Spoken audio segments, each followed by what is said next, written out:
नमस्कार, आप देख रहे हैं किसान बुलेटिन। मैं हूं आपके साथ प्राची तिवारी। आइए जल्दी से नजर डाल लेते हैं खेती किसानी और गांव से जुड़ी आज की सबसे बड़ी हेडलाइंस पर। शुरू हुई रबी फसलों की खरीद के लिए पंजीकरण की प्रक्रिया। हरियाणा के किसान पोर्टल पर जाकर कर सकते हैं रजिस्ट्रेशन। किसान आंदोलन में पकड़ा गया संदिग्ध व्यक्ति। किसान नेताओं को मारने की थी साजिश। एक बार फिर बेनतीजा साबित हुई सरकार के साथ वार्ता। किसानों ने ठुकराया केंद्र का प्रस्ताव। जारी है आंदोलन। केंद्र सरकार द्वारा हर साल खरीफ एवं रबी सीजन की 23 फसलों के लिए एमएसपी तय किया जाता है, जिसके तहत 2021-22 के लिए केंद्र सरकार रबी फसलों का एमएसपी तय कर चुकी है। आपको बता दें कि केंद्र द्वारा रबी की मुख्य फसल गेहूं का एमएसपी 1975 रुपए प्रति क्विंटल तय किया गया है, तो वहीं जौ का मूल्य 1600 रुपए प्रति क्विंटल, चना 5100 रुपए प्रति क्विंटल और मसूर 5100 रुपए प्रति क्विंटल, रेपसीड व सरसों 4650 रुपए प्रति क्विंटल और कुसुम 5327 रुपए प्रति क्विंटल तय किया गया है। ऐसे में अब फसल तैयार होने को आई है, तो राज्य सरकारों द्वारा इन फसलों की खरीद के लिए पंजीकरण की प्रक्रिया शुरू की जाएगी। आपको बता दें कि हरियाणा सरकार ने इस साल के लिए किसानों की पंजीकरण प्रक्रिया को शुरू कर दिया है।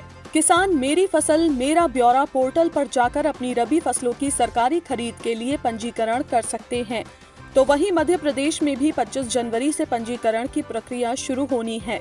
इस साल किसानों के पास पंजीकरण कराने के लिए परिवार पहचान पत्र का होना अनिवार्य कर दिया गया है। किसानों को अपना मोबाइल नंबर पास में रखना होगा। साथ ही आधार कार्ड, जमीन की जानकारी के लिए नकल की कॉपी या खसरा नंबर के अलावा बैंक पासबुक की कॉपी जैसे दस्तावेजों का होना जरूरी है। जहां एक तरफ किसानों और सरकार के बीच चल रही जंग खत्म होने का नाम नहीं ले रही है, तो वहीं दूसरी तरफ एक बड़ी खबर ने पूरे आंदोलन के बीच हड़कंप मचा दिया है। दरअसल बीते शुक्रवार की शाम किसान आंदोलन का नेतृत्व करने वाले किसान नेताओं को मारने के मकसद से आंदोलन में घुसे एक संदिग्ध व्यक्ति को पकड़ लिया गया है। किसान नेताओं ने दावा किया है कि संदिग्ध व्यक्ति ने एसएचओ प्रदीप पुलिस वाले का नाम लिया है। साथ ही बताया गया कि उसे 4 लोगों को गोली से मारने के लिए कहा गया था। उसके साथ पूरी 10 लोगों की एक टीम भी है। इसमें चौथा प्लान जो 26 तारीख को जो रैली होगी, उसमें से आधी जो 26 तारीख को होगी, उसमें से आधी लोग घर के होंगे जो पुलिस की वर्दी में होंगे, इनको तितर बितर करने के लिए। और जो 24 तारीख से है, चार लोगों को आराम से स्टेज पे जो 4 लोग होंगे उनको शूट करने का प्रोग्राम वो है। 4 लोगों की फोटो दे दी गई है। और जो हमें सिखाता है वो प्रदीप सिंह है, राय थाने का एसएचओ है। वो राय थाने का कौन है? थाने का क्या है? हाँ जी, कौन है? प्रदीप थाने में है कोई राय थाने में प्रदीप एसएचओ है। वो कभी हमने थाने के आगे देखा नहीं। और जब भी हमसे मिलने आता था वो सिर्फ यहाँ कवर लगा के आता था। वो मुंह पे कवर लगा के आता, उसका हमने उसका बैच देखा था। ठीक है सर। नेताओं की फोटो कौन थे? सर उनका नाम नहीं पता है हमारे को, उनके फोटोज हैं। सर हमारे पास नहीं है। हालांकि किसान नेताओं ने पकड़े गए संदिग्ध व्यक्ति को पुलिस के हवाले कर दिया है।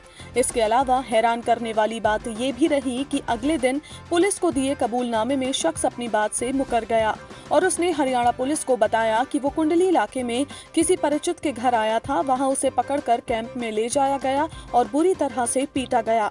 अगले दिन उससे कहा गया कि जो हम कहेंगे वो तुम्हें करना होगा। दिल्ली बॉर्डर से पकड़े गए शख्स का दावा है कि प्रदीप एसएचओ झूठ है। प्रदीप एसएचओ कोई है ही नहीं। पिछले 2 महीनों से दिल्ली की सीमाओं पर प्रदर्शन कर रहे किसानों का आंदोलन अब भी जारी है। बीते दिन हुई किसान और सरकार के बीच वार्ता में एक बार फिर से कोई हल निकलकर नहीं आया है। किसानों ने साफ शब्दों में सरकार का प्रस्ताव ठुकराते हुए किसान आंदोलन जारी रखने का ऐलान भी कर दिया है। किसानों के साथ हुई बैठक में बीते दिन केंद्र सरकार ने एक बार फिर किसानों से उनके प्रस्ताव पर विचार करने की अपील की, लेकिन किसानों ने सरकार के प्रस्ताव को ठुकराते हुए अपनी मांगों पर अड़े रहने का फैसला लिया है। आपको बता दें कि मीटिंग के बाद कृषि मंत्री ने कहा कि सरकार आपके सहयोग के लिए आभारी है, कानून में कोई कमी नहीं है। हमने आपके सम्मान में प्रस्ताव दिया था, आप निर्णय नहीं कर सके। आप अगर किसी निर्णय पर पहुंचते हैं तो सूचित करें, इस पर फिर से चर्चा करेंगे। आगे की कोई तारीख तय नहीं है।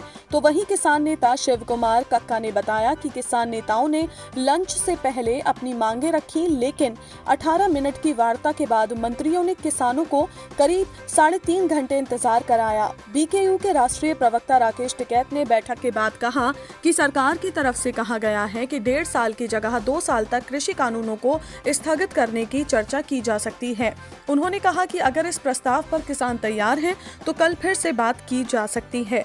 कोई अन्य प्रस्ताव सरकार ने नहीं दिया है। तो आज के किसान बुलेटिन में फिलहाल इतना ही। आप स्वस्थ रहिए और अपना ध्यान जरूर रखिए। फिलहाल मुझे दीजिए इजाजत। नमस्कार। अगर आप चाहते हैं कि ग्रीन टीवी इसी तरह से किसानों को सशक्त करने के लिए कार्य करता रहे, तो आप भी इसमें अपना सहयोग दे सकते हैं। डिस्क्रिप्शन पर जाकर दिए गए लिंक पर क्लिक करें, पेटीएम करें, NEFT और क्रेडिट कार्ड के जरिए भी आप हमें सहयोग दे सकते हैं। अगर आप हमारा ये वीडियो YouTube पर देख रहे हैं तो हमारे चैनल को सब्सक्राइब करें, और अगर FB पर देख रहे हैं तो इसे लाइक करें और शेयर करें।